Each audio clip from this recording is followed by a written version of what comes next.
There's a lot of things that people don't know about iron. At 7 months old, a baby needs more iron than their dad, and in New Zealand, 8 out of 10 toddlers are not getting enough iron.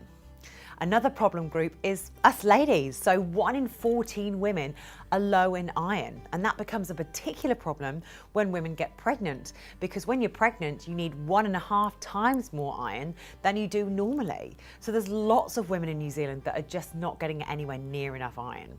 Another group are super active people, and also anyone that's following a restrictive diet. So maybe it's being vegetarian or vegan, or there's all sorts of other different ways where people just aren't getting enough. So why does it even matter in the first place? Well, iron is incredibly important for brain development.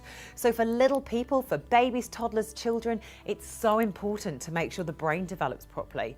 It's also incredibly important to transport oxygen around your body. And if you're not getting enough iron, you can feel really, really tired.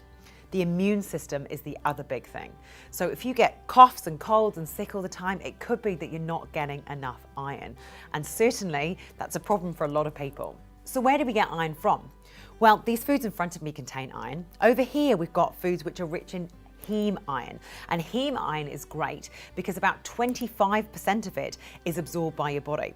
So we've got red meat, mussels, which are a fantastic source of iron, and they've got even more iron per 100 grams actually than red meat.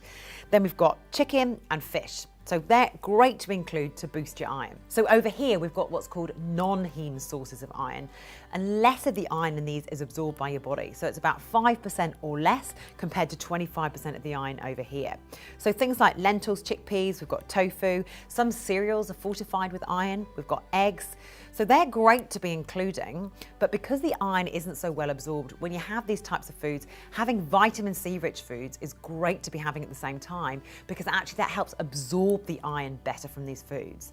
The other thing to remember is avoid drinking tea with your meals, because that can compromise the absorption of iron.